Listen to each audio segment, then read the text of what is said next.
मैं डॉक्टर लक्ष्मी नारायण, प्रवक्ता इतिहास, राजकीय मॉडल संस्कृति वरिष्ठ माध्यमिक विद्यालय ततारपुर इस्तमुरार रेवाड़ी हरियाणा, आप सभी विद्यार्थियों का आज के व्याख्यान में स्वागत करता हूं। विद्यार्थियों, आज के अपने अध्याय का नाम है विद्रोही और राज, 1857 का आंदोलन और उसके व्याख्यान। आज इस व्याख्यान में जो उपविषय हम पढ़ने जा रहे हैं वो है 1857 की क्रांति के कारण। और विद्यार्थियों, 1857 की क्रांति के कारण जानते हैं। सन 1857 ईस्वी क्रांति को भारत का प्रथम स्वतंत्रता संग्राम कहा गया है। यह अंग्रेजी राज के खिलाफ एक व्यापक जन क्रांति थी जो पूरे भारत में फैली। 19वीं सदी के भारतीय इतिहास की यह सबसे महत्वपूर्ण घटना है। साथ ही भारतीय जनमानस और सिपाहियों के साहसिक बलिदान की एक गौरवपूर्ण गाथा है। इसके बाद यह घटना राष्ट्रीय आंदोलन में आज़ादी के दीवानों के लिए सदैव प्रेरणा स्रोत बनी रही है। विद्यार्थियों, किसी भी क्रांति की पृष्ठभूमि में अनेक छोटी छोटी घटनाएं होती हैं जो बाद में कारण कहलाती है, और एक विशेष घटना होती है जिसके कारण क्रांति भड़क उठती है, शुरू हो जाती है, वो तात्कालिक कारण कहलाती है। तो आओ इसके कारणों को जानते हैं। सबसे पहले हम जानेंगे अफवाहें व भविष्यवाणियां, दूसरा सामाजिक व धार्मिक कारण, तीसरा सैनिक कारण, चौथा आर्थिक कारण, पांचवा राजनीतिक कारण, छठा अवधि में क्रांति के कारण। आप मैप में क्रांति का क्षेत्र देख रहे हैं।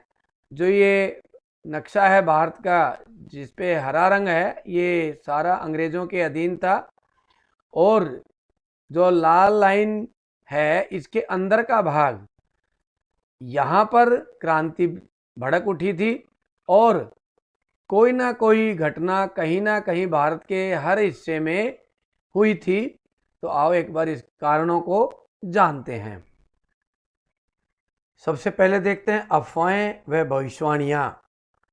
1857 के विद्रोह का सबसे प्रमुख कारण अफवाहों व भविष्यवाणियों को माना गया है। कंपनी की सत्ता के खिलाफ यह विद्रोह न तो पहला था और न ही कोई अचानक आया उबाल था। इससे पहले भी भारत के विभिन्न भागों में कंपनी शासन के विरुद्ध अनेक छोटे छोटे विद्रोह हो चुके थे जिन्हें बुरी तरह कुचल दिया गया था।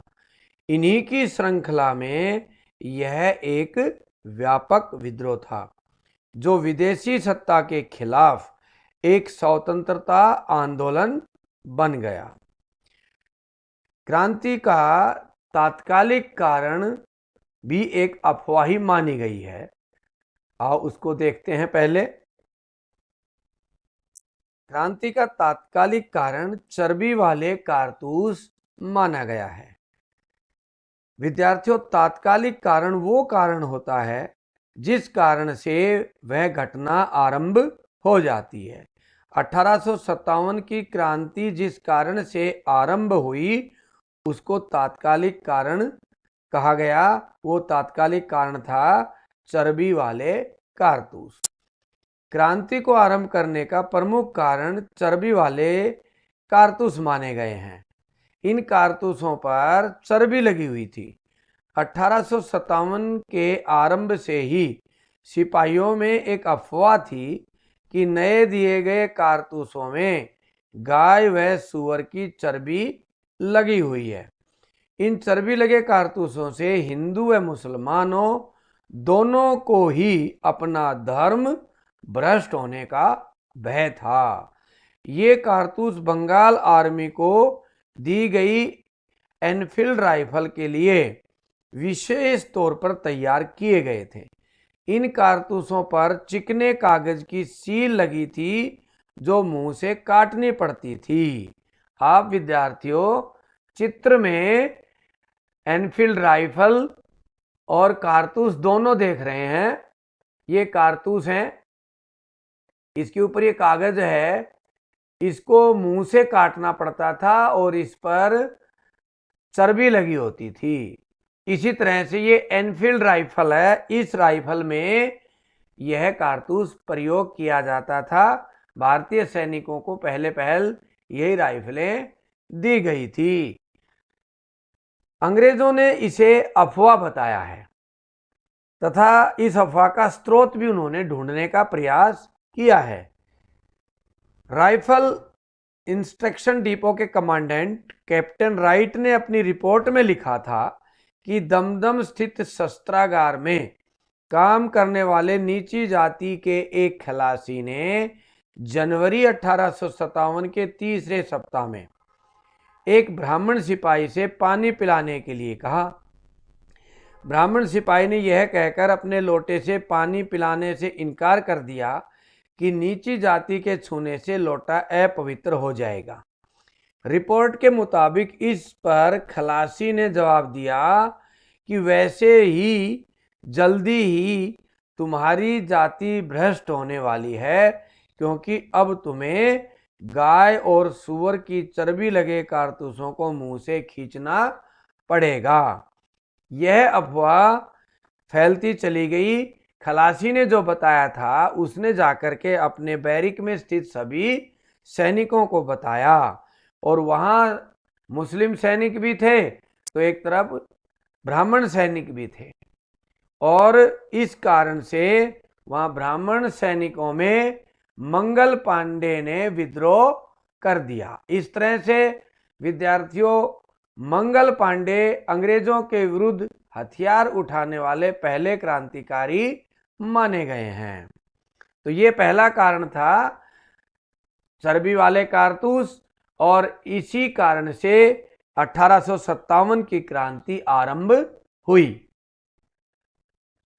अन्य छोटी छोटी घटनाएं भी थी विद्यार्थियों, जो आम जनता को अंग्रेजों के खिलाफ भड़का रही थी, अंग्रेजों के खिलाफ उनमें वैमनस्य पैदा कर रही थी।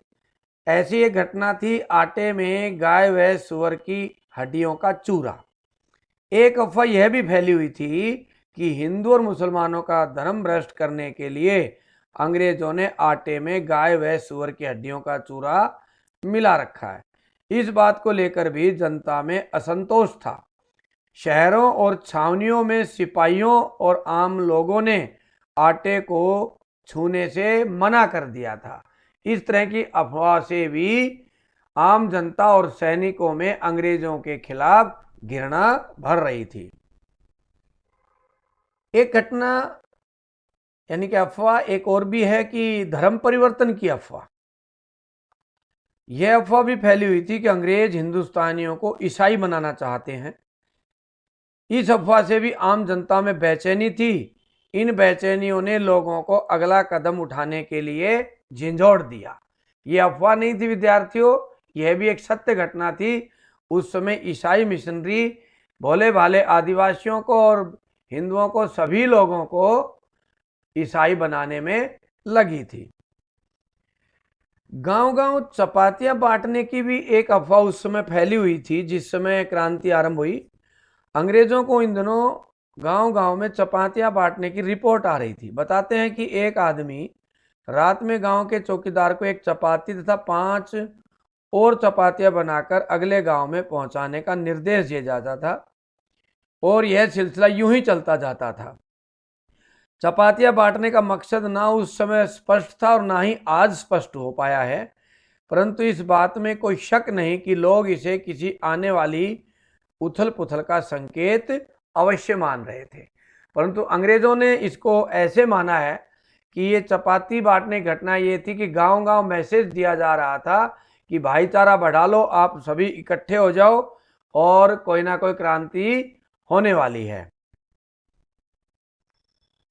प्लासी के युद्ध के 100 साल की अफवाह। इन अफवाहों के साथ साथ यह भी बात फैली हुई थी कि अंग्रेजों का राज 100 साल ही रहने वाला है, और 23 जून 1857 को 100 साल हो जाएंगे, क्योंकि विद्यार्थियों 23 जून 1757 को प्लासी के युद्ध के बाद अंग्रेजों का राज भारत में स्थापित होता चला गया था। इसलिए अफवाह फैली कि अंग्रेज सिर्फ 100 साल राज करने आए हैं, इसलिए 23 जून 1857 को उनके 100 साल पूरे हो जाएंगे।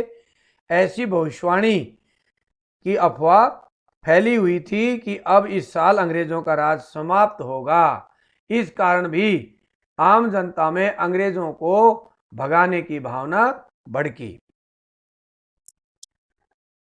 रेल तार आदि की अफवाह। उन दिनों भारत में रेलवे तार लाइनों का बड़े ही जोरों पर काम चल रहा था, अर्थात रेल की लाइनें बिछाई जा रही थी और टेलीग्राम के लिए तार लाइनें बिछाई जा रही थी। आप देख रहे हैं खंभे पर टेलीग्राम की तार लाइनें, इसी तरह से रेल की लाइन भी आप देख रहे हैं। आम जनता में ये अफवाह फैली कि अंग्रेज हमें इन तारों पर लटका कर मारेंगे या रेल के नीचे हमें काट करके मारेंगे, और उपरोक्त अफवाहों से भी इस अफवाह को और अधिक बल मिला और जनता अंग्रेजों के खिलाफ भड़कने लगी थी। एक अफवाह सैनिक क्षेत्र में भी फैली हुई थी, लाल गुलाब घुमाने की अफवाह। इसको भी कई अंग्रेज अधिकारियों ने, उस समय के अंग्रेज अधिकारियों ने अपने संस्मरणों में लिखा है। लाल गुलाब क्रांति का प्रतीक माना जाता है। कुछ अंग्रेज अधिकारियों का मानना है कि उन्होंने सैनिकों के पास लाल गुलाब देखा था। इससे अंग्रेजों ने माना कि लाल गुलाब सेना की बैरिकों में घुमाकर सैनिकों को क्रांति करने का संदेश दिया जा रहा था। इस तरह से अनेक अफवाहें जनता में फैली हुई थी और जो सभी क्रांति के लिए उन्हें प्रेरित कर रही थी। विद्यार्थियों, इन अफवाहों भविष्यवाणियों को बल कैसे मिलता था, यह एक विचारणीय बिंदु है। इस तरह की बातों पर विश्वास उनके भय, उनकी आशंकाओं, उनके विश्वासों और प्रतिबद्धताओं पर कहीं चोट को प्रस्तुत कर रही थी। लोगों के जहन में गहरे दबे डर और संदेह की अनगूंज सुनाई देती थी। इन भय और आशंकाओं को बल अंग्रेजों द्वारा भारतीय समाज व राजनीति में हस्तक्षेप के कारण मिल रहा था। इस तरह हमने देखा कि इन अफवाहों और भविष्यवाणियों के कारण 1857 क्रांति को बल मिला। अफवाहों और भविष्यवाणी के बाद सामाजिक व धार्मिक कारण भी क्रांति के देखते हैं। अफवाहों में विश्वास लोग सामान्य रूप से विश्वास नहीं कर रहे थे। इसके पीछे अंग्रेजों द्वारा भारतीय धर्म और समाज में हस्तक्षेप भी था। अंग्रेज भारतीय समाज व धार्मिक बुराइयों में कुछ सुधार लाना चाहते थे, जिसे भारतीय जनता ने अपने धर्म और समाज में हस्तक्षेप समझा और उनकी भावना अंग्रेजों के खिलाफ हो गई। विद्यार्थियों, इन सामाजिक और धार्मिक क्षेत्र में हस्तक्षेप में पाश्चात्य शिक्षा का भी बड़ा रोल था। 1835 ईस्वी में लॉर्ड मैकाले ने अंग्रेजी शिक्षा प्रणाली को भारत में लागू किया कि भारतीय अब अंग्रेजी में पढ़ेंगे, आधुनिक शिक्षा पढ़ेंगे। अब हमारी वेदों की, पुराणों की शिक्षा, रामायण और महाभारत की शिक्षा नहीं दी जाएगी, अब पाश्चात्य शिक्षा भारतीयों को दी जाएगी। लॉर्ड मैकाले ने ऐसा तय किया। इस शिक्षा के साथ साथ जब शिक्षण संस्थाएं खोली गई तो उन शिक्षण संस्थाओं में भोले भाले भारतीयों को ईसाई धर्म में परिवर्तित करने लगे, अर्थात शिक्षण संस्थाओं में ईसाई धर्म व पाश्चात्य संस्कृति का प्रचार धड़ल्ले से किया जाने लगा और इस तरह से ऐसी शिक्षा दी जाने लगी जिससे कि भारतीय ईसाई धर्म अपना लें। इसलिए भी भारतीय जनता नाराज हो रही थी। इस शिक्षा की एक खूबी और भी थी, अर्थात स्वयं मैकाले ने भी इस शिक्षा का क्या उद्देश्य बताया है। विद्यार्थियों, हम ऐसे भारतीय पैदा करना चाहते हैं जो रंग और रक्त से भारतीय हों लेकिन विचारों से अंग्रेज हों। इस तरह के भारतीय हम पैदा करना चाहते हैं। इसका जनता पर गलत प्रभाव गया और जनता अंग्रेजों के खिलाफ भड़कने लगी। विद्यार्थियों, अंग्रेजों ने भारतीय समाज में फैली कुछ बुराइयों को दूर करना चाहा, जो समाज की एक बहुत बड़ी कुरीति थी और धब्बा थी, समाज पर कलंक थी। इसकी पहल लॉर्ड विलियम बेंटिंग के समय में, जो 1828 से 1835 तक भारत के गवर्नर जनरल रहे थे, उसके समय में हुई। उस समय समाज सुधारक राजा राम मोहन राय का भी साथ उन्हें मिला था और उनके समय में समाज की अनेक बुराइयों को दूर करने के लिए सती प्रथा, बाल विवाह व कन्या वध इत्यादि रोकने के लिए कानून बनाए गए। आप चित्र में देख रहे हैं बाल विवाह का चित्र और एक महिला का सती होते हुए चित्र। महिला आग में जल करके अपने पति के साथ मर जाती थी, जो एक बहुत बड़ी बुराई थी। इसी तरह छोटे छोटे बच्चों का विवाह कर दिया जाता था, ये भी एक बहुत बड़ी बुराई थी। इनको दूर करने का अभियान चलाया।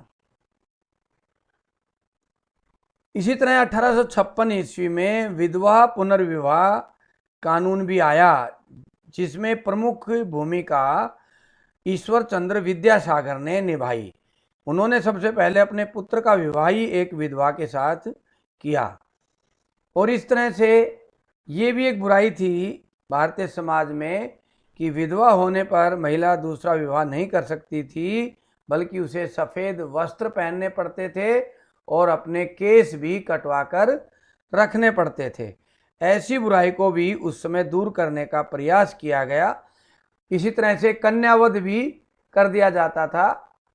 कन्या का जन्म भारतीय समाज में कुछ लोगों में बुरा माना जाता था और जन्म पर ही उसका वध कर देते थे, तो ये भी एक बहुत बड़ी बुराई समाज में थी। इन बुराइयों को रोकने के लिए अंग्रेजी सरकार ने कानून बनाए और राजा राम मोहन राय और ईश्वर चंद्र विद्यासागर जैसे समाज सुधारकों का उन्हें साथ मिला, परंतु उस समय की रूढ़िवादी जनता ने इनको सीधा एकदम स्वीकार नहीं किया और अपने समाज व धर्म में हस्तक्षेप समझा।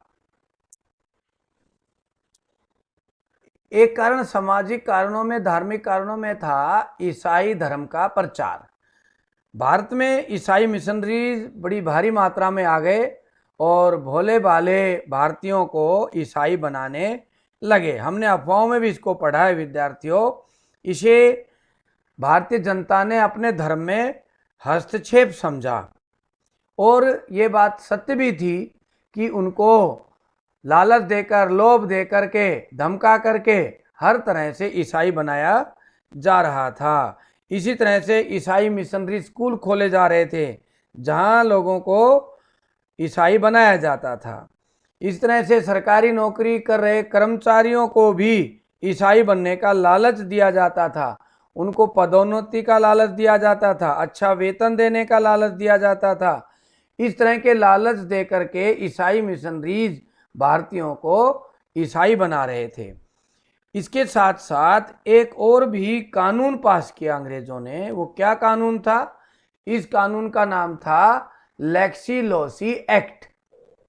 इस एक्ट के अनुसार, यानी कि इस कानून के अनुसार, यदि कोई व्यक्ति कोई अन्य धर्म ग्रहण कर लेता है तो उससे पैतृक संपत्ति का अधिकार नहीं छिनेगा। अर्थात मान लो 4 भाई हैं और उनमें से एक भाई ईसाई बन जाता है, तो हिंदू कानून के अनुसार यदि वो धर्म बदल लेता है तो उसको पैतृक संपत्ति नहीं मिलेगी। अंग्रेजों ने इस कानून को बदला और एक नया कानून बनाया कि उसको पैतृक संपत्ति में हिस्सा बराबर का मिलेगा, जिससे कि ईसाई धर्म अपनाने वालों को कोई दिक्कत या चिंता ना हो, उनको पैतृक संपत्ति मिले। इस तरह के कानून से भी ईसाईयत को बढ़ावा मिला। इससे भी जनता ने हस्तक्षेप समझा अपने धर्म और समाज में और वो अंग्रेजों के खिलाफ भड़क रहे थे। और विद्यार्थियों, अब देखते हैं सैनिक कारण। सेना में बगावत के लिए उत्तरदायी तत्कालिक कारण जो चर्बी वाले कारतूस थे उसको हम आरंभ में पढ़ चुके हैं। अब कुछ अन्य सैनिक कारणों को पढ़ेंगे जिनके कारण से सैनिकों में असंतोष था। सैनिकों में असंतोष का एक कारण था कम वेतन व भत्ते। भारतीय सैनिकों को अंग्रेज सैनिक की तुलना में कम वेतन व भत्ते दिए जाते थे। एक घुड़सवार सैनिक को 27 रुपये व पैदल सैनिक को 7 रुपये मिलते थे, जिसमें अपना खर्चा व घोड़े के रख रखाव का खर्चा करने के बाद उसे 1-2 रुपये ही बच पाते थे। इनको लेकर के सैनिकों ने अनेक विद्रोह किए। सेना में जातीय भेदभाव। सेना में गोरे व काले के आधार पर भेदभाव आम बात थी। गोरे सैनिकों के अधिकार व सुविधाएं भारतीय सैनिकों की तुलना में कहीं अधिक थी। भारतीय सैनिकों को सूबेदार से ऊपर का पद नहीं दिया जाता था। भारतीय सैनिकों के सम्मान को ठेस। अंग्रेज अफसर ही नहीं बल्कि अंग्रेज सिपाही भी भारतीय सैनिकों के साथ दुर्व्यवहार करते थे। भारतीय सैनिकों के साथ गाली गलौज और शारीरिक हिंसा सामान्य बात थी। भारतीय सैनिकों को कमतर नस्ल का माना जाता था और उनसे घृणा करते थे। इसलिए भारतीय सैनिक अंदर ही अंदर अंग्रेजों के प्रति घृणा करने लगे थे। भारतीय सैनिकों का असंतोष का एक कारण धार्मिक भावनाओं को आघात भी था। भारतीय सेना में धार्मिक भेदभाव भी किया जाता था। हिंदू सैनिकों को चोटी रखने व सिख सैनिकों को केस व दाढ़ी कटवाने के लिए कहा जाता था। टोपी में चमड़े की कलगी लगाने के लिए हिंदुओं को मजबूर किया जाता था। इसी तरह से मुस्लिम सैनिकों को दाढ़ी रखना वर्जित किया जाता था। इस तरह उनकी धार्मिक भावनाओं से अंग्रेज छेड़छाड़ करते थे, जिससे सैनिक नाराज रहते थे। सामान्य सेवा भर्ती अधिनियम। भारतीय परंपरा में विदेश जाना पाप माना जाता था, जबकि अंग्रेज भारतीय सैनिकों को विदेश लड़ने के लिए ले जाते थे। एक बार 47वीं रेजिमेंट ने बर्मा जाने से इसलिए मना कर दिया कि विदेश जाने से उनका धर्म भ्रष्ट हो जाएगा। इससे अंग्रेज भी बड़े खफा थे इस परंपरा के कारण, और 1856 ईस्वी में सामान्य सेवा भर्ती अधिनियम पास किया, जिसके अनुसार भर्ती के समय ही प्रत्येक सैनिक को यह लिख कर देना पड़ता था कि भारत से बाहर जहां भी हमें युद्ध के लिए ले जाया जाएगा हम वहीं जाएंगे। इस तरह हम पाते हैं कि भारतीय सैनिकों के साथ दुर्व्यवहार ने सैनिकों के परिवारों को भी नाराज कर दिया था। इसी कारण से आम जनता व सैनिक अफवाहों में आसानी से विश्वास कर लेते थे। इस तरह हम देखते हैं कि सेना में भी असंतोष के अनेक कारण थे। 1857 की क्रांति के अनेक आर्थिक कारण भी थे, जिससे भारत में रोष था। भारत में अंग्रेजों की व्यवस्था शोषणकारी थी। यह एक औपनिवेशिक शोषणकारी व्यवस्था थी जिसमें भारत की लूट की गई। भारतीय कारीगरों और किसानों के माल को कौड़ियों के भाव खरीदा जाता था, जिससे भारतीय किसान और कारीगर बर्बाद हो गए। उस समय लॉर्ड विलियम बेंटिंग जो गवर्नर जनरल थे भारत के, उनके शब्द सुनो विद्यार्थियों। उन्होंने क्या कहा? व्यापार वाणिज्य के इतिहास में इस गंभीर स्थिति का साक्ष्य ढूंढना कठिन है। सूती वस्त्र बुनकरों की अस्थियां भारत के मैदानों को सफेद बना रही हैं। अर्थात भारतीय कारीगर सूती कपड़ा बनाने वालों के रोजगार खत्म कर दिए और वो भूख से मरने लगे थे। आप चित्र में देख रहे हैं किस तरह से कारीगरों को पीटा जा रहा है, उनके बच्चों को छीना जाता था। ऐसे ही कृषि करने वाले लोगों के साथ कैसा दुर्व्यवहार किया जाता था, कैसे खेतों में बैठकर अंग्रेज स्वयं सारा माल उठवा लेते थे। दोषपूर्ण भूमिकर व्यवस्था। अंग्रेजों ने भारत में जितने भी भूमि कर इकट्ठा करने की विधियां लागू की वे सभी दोषपूर्ण थी, चाहे वो स्थायी बंदोबस्त था, चाहे वो रैयतवाड़ी बंदोबस्त था और चाहे वो महलवाड़ी बंदोबस्त था। उत्तरी भारत में महलवाड़ी बंदोबस्त लागू किया गया था, जिसमें लगान समय समय पर बढ़ाने का प्रावधान था तथा पूरा गांव लगान जमा कराने के लिए सामूहिक रूप से जिम्मेदार होता था।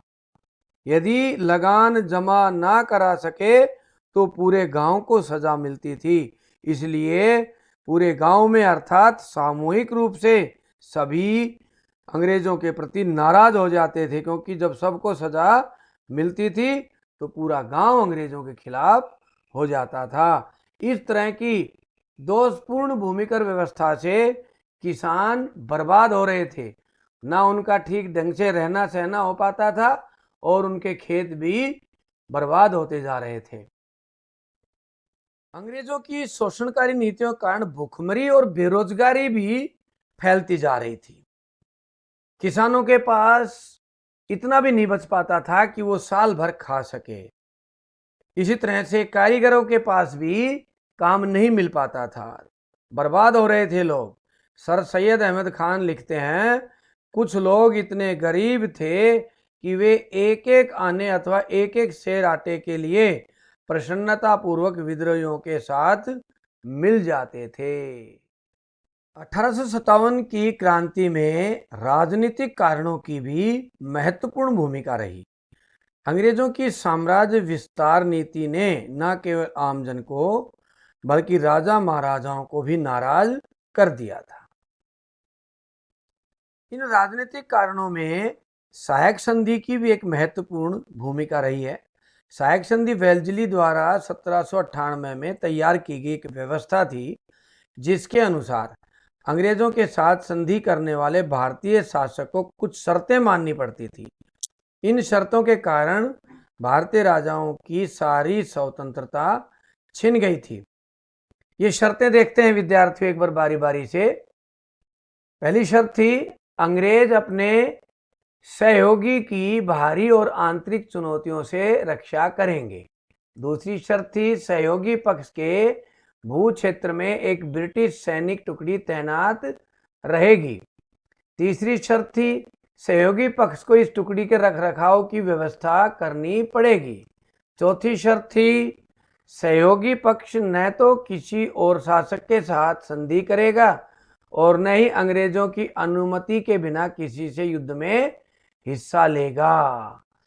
इसने पांचवी शर्त थी, सहयोगी पक्ष के यहाँ एक अंग्रेज रेजिडेंट रहेगा। इस तरह से विद्यार्थियों, इस सहायक संधि की शर्तों को हम ध्यान से देखें तो समझ में आता था कि इस संधि के द्वारा अंग्रेजों ने भारतीय शासकों को धीरे धीरे अपना गुलाम बना लिया। दूसरी एक और नीति भी अंग्रेजों की थी, वो थी लैप्स की नीति। यह लॉर्ड डलहौजी की उग्र साम्राज्यवादी नीति थी। इस नीति के तहत उसने 7 भारतीय राज्यों का विलय अंग्रेजी राज्य में किया। इसके लिए उसने 4 प्रकार के नीतियां अपनाई। वो क्या थी 4 प्रकार की नीतियां, बारी बारी से देखते हैं। पहली नीति है, गोद पुत्र को राज का उत्तराधिकारी न मानना। इस नीति के तहत झांसी, सतारा आदि राज्यों का अपने साम्राज्य में विलय कर लिया, क्योंकि इन राजाओं ने पुत्र गोद लिए थे युद्धों के द्वारा। इस नीति के तहत 1849 में पंजाब का विलय अंग्रेजी राज्य में कर लिया। तीसरा, कुशासन का आरोप लगाकर। इस नीति के तहत 1856 ईस्वी में अवध का विलय अंग्रेजी राज्य में कर लिया गया। चौथा, पेंशन व उपाधियां समाप्त करके डलहौजी ने उन राजाओं को भी खत्म कर दिया जो पेंशन या अंग्रेजों द्वारा दी गई उपाधियों पर आधारित थे। इस नीति के तहत कर्नाटक, तंजौर, कानपुर के नाना साहब को खत्म किया गया, यानी कि इनकी पेंशन और उपाधियां बंद कर दी गई। भारत के मुगल सम्राट बहादुर शाह जफर के प्रति अनादर भाव। 1818 ईस्वी में अंग्रेजों ने मुगल सम्राट को न मानते हुए सर्वोच्चता प्राप्त कर ली थी। 1835 में मुगल सम्राट के नाम के सिक्के जारी करना बंद कर दिया गया था। लॉर्ड कैनिंग ने यह घोषणा कर दी थी कि बहादुर शाह जफर की मृत्यु के बाद मुगल बादशाह का पद समाप्त कर दिया जाएगा और इस तरह से अंग्रेजों ने भारत में सर्वोच्चता प्राप्त कर ली और आम जन जो मुगल बादशाह के प्रति आदर भाव रखता था वो इन घोषणाओं से मन ही मन में उद्वेलित और विद्रोही होने लगा था। सत्ता का विदेशी स्वरूप। भारत का शासन अंग्रेजों ने तलवार के बल पर प्राप्त किया था। इसके कानून नियम हजारों मील दूर बैठे संचालक बनाते थे। यहाँ प्रशासनिक अधिकारी भारतीयों को हीन समझते हुए उन पर अत्याचार करते थे। भारतीयों को न्याय भी नहीं मिलता था और मिलता भी था तो देरी से, वह बड़े खर्चे के बाद मिलता था। इसलिए भारतीय लोग इन विदेशी अंग्रेजों से घृणा करते थे। भारतीयों को उच्च नौकरियों से वंचित रखना। कंपनी के शासन में उच्च प्रशासनिक पदों पर भारतीयों को नियुक्ति नहीं दी जाती थी। सेना में सूबेदार व सिविल में सदर अमीन से ऊंचा पद भारतीयों को नहीं मिलता था। इस तरह से भारतीयों को उच्च पद ना मिलने के कारण भारतीय अपने को हीन समझते थे और अंग्रेजों से घृणा करने लगे थे। तो विद्यार्थियों, इस तरह हम देखते हैं कि 1857 का प्रथम स्वतंत्रता संग्राम आरंभ होने के अनेक कारण थे जिनको हमने पढ़ा। अब विद्यार्थियों, एक अलग से टॉपिक हम पढ़ते हैं, क्रांति के कारणों में ही है कि भी अवध में क्रांति या अधिक मात्रा में विद्रोह क्यों हुआ। अवध क्षेत्र में ही सबसे अधिक क्रांतिकारी गतिविधियां और घटनाएं क्यों हुई। 1857 के प्रथम स्वतंत्रता संग्राम का अवध पर व्यापक प्रभाव रहा। इसके अनेक कारण थे। इसका कारण, सबसे बड़ा कारण था 1856 में अवध का ब्रिटिश साम्राज्य में विलय। विद्यार्थियों, 1856 ईस्वी में कुशासन का आरोप लगाकर अवध का अंग्रेजी साम्राज्य में विलय कर लिया गया। कहा गया कि नवाब वाजिद अली शाह का शासन ठीक नहीं है, उसे राज करना नहीं आता है। सच्चाई यह थी कि कंपनी ने नवाब के अधिकार में कुछ छोड़ा ही नहीं था, वो सारे अधिकार स्वयं ही प्रयोग करते थे। इसलिए नाम मात्र का झूठा आरोप लगा करके उन्होंने अवध का विलय कर लिया था, जिससे अवध की जनता बहुत अधिक नाराज अंग्रेजों से हो गई। जैसी अवध का विलय किया गया, पूरे अवध में भावनात्मक उथल पुथल फैल गई। अवध के नवाब को कलकत्ता भेज दिया गया।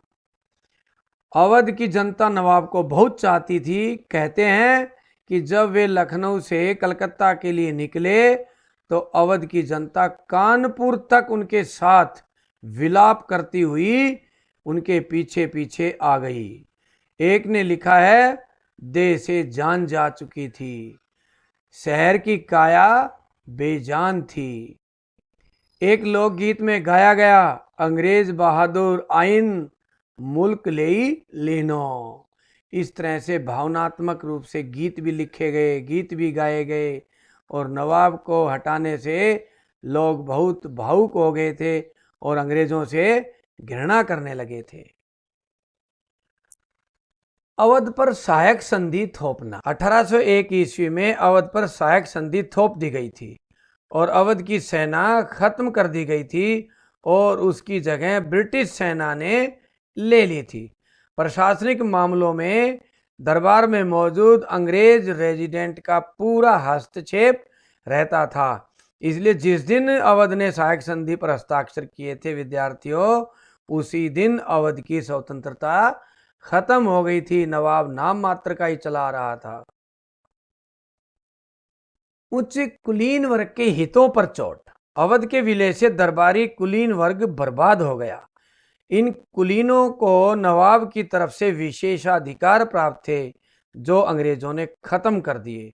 इनकी सुख सुविधा और समाज में प्रतिष्ठा खत्म हो गई और ये अंग्रेजों के विरोधी हो गए। अवध के ताल्लुकदारों की जागीरें छीनना। अवध के ताल्लुकदार बड़े जमींदार होते थे। बड़े बड़े ताल्लुकदारों के पास 12,000 तक सैनिक होते थे।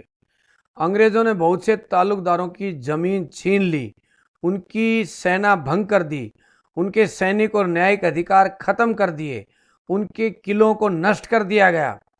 ताल्लुकदारों की नाराजगी के साथ उनकी मातहत जनता भी अंग्रेजों की विरोधी हो गई, क्योंकि उन ताल्लुकदारों के मातहत जो जनता थी अपने ताल्लुकदार की बड़ी वफादार होती थी, उसी के इशारों पर काम करती थी और जनता का ताल्लुकदारों से बड़ा भावनात्मक लगाव भी था, इसलिए जनता में रोष फैल गया।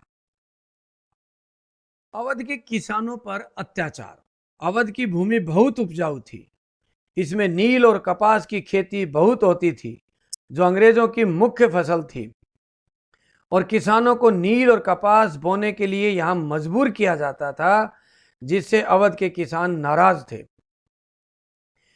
और अवध के विलय के बाद तो किसान विद्रोह पर ही उतर आए थे। एक कारण भी था अवध के सैनिक। अंग्रेजों की सेना में सबसे अधिक सैनिक अवध से थे। अवध को बंगाल आर्मी की पौधशाला कहा जाता था, परंतु इन सैनिकों में भी कई प्रकार के रोष थे। अवध के सैनिकों में एक तो हमने पढ़ा कारतूसों वाला भय, यानी कि चर्बी वाले कारतूसों कारण अवध के सैनिक भी नाराज थे, और क्रांति का आरंभ करने वाले पहले क्रांतिकारी मंगल पांडे भी अवध के ही रहने वाले थे। दूसरा, समय पर छुट्टियां नहीं मिलती थी सैनिकों को। फिर सैनिकों पर नस्ली गाली गलोच और तंज कसते थे, धार्मिक भेदभाव करके और धार्मिक रीति रिवाजों का मजाक उड़ाते थे। इस तरह से सैनिक भी नाराज थे और ज्यादातर सैनिक अवध के थे, इसलिए अवध क्षेत्र में सैनिकों की नाराजगी ज्यादा फैली। किसान व सेना में भी सीधा सीधा संबंध था विद्यार्थियों। अंग्रेजों की सेना में सैनिक किसान परिवारों से थे। हर सैनिक किसी न किसी किसान का बेटा, भाई व पिता था। एक भाई हल जोतता था तो दूसरे ने वर्दी पहन ली थी और सेना में चला गया था। जब अंग्रेज गांव में किसान पर अत्याचार करता था तो सेना में भर्ती उसका सैनिक भाई नाराज हो जाता था। इसी तरह जब सेना में अंग्रेज भारतीय सैनिकों के साथ गाली गलौज करता था या धार्मिक भेदभाव भी करता था तो गांव में सारा परिवार नाराज हो जाता था। इस तरह से किसान और सेना में जो संबंध थे, इनके कारण सेना और ग्रामीण क्षेत्र में सब जगह अंग्रेजों के खिलाफ नाराजगी फैल जाती थी। तो विद्यार्थियों, हमने 1857 की क्रांति या प्रथम स्वतंत्रता संग्राम के कारण देखे। हमने सामाजिक, आर्थिक, राजनीतिक, धार्मिक, सैनिक और अवध क्षेत्र में सबसे अधिक क्रांति क्यों फैली, ये सभी कारण हमने देखे। इसी के साथ आज का व्याख्यान समाप्त होता है। अब इस व्याख्यान से संबंधित अभ्यास के प्रश्न जो विद्यार्थियों आपने अपनी नोटबुक में करने हैं। पहला प्रश्न, 1857 की क्रांति के दो धार्मिक व सामाजिक कारणों का वर्णन करो। दूसरा प्रश्न, 1857 की क्रांति के दो सैनिक कारणों का वर्णन करो। तीसरा प्रश्न, 1857 की क्रांति के दो आर्थिक कारणों का वर्णन करो। चौथा प्रश्न, 1857 की क्रांति के दो राजनीतिक कारणों का वर्णन करो। कुछ बड़े प्रश्न भी करने हैं। 1857 की क्रांति में अफवाहों व भविष्यवाणियों का क्या योगदान है। दूसरा बड़ा प्रश्न है, 1857 की क्रांति अवध में फैलने के क्या कारण थे। इसी के साथ आप सभी का बहुत बहुत धन्यवाद।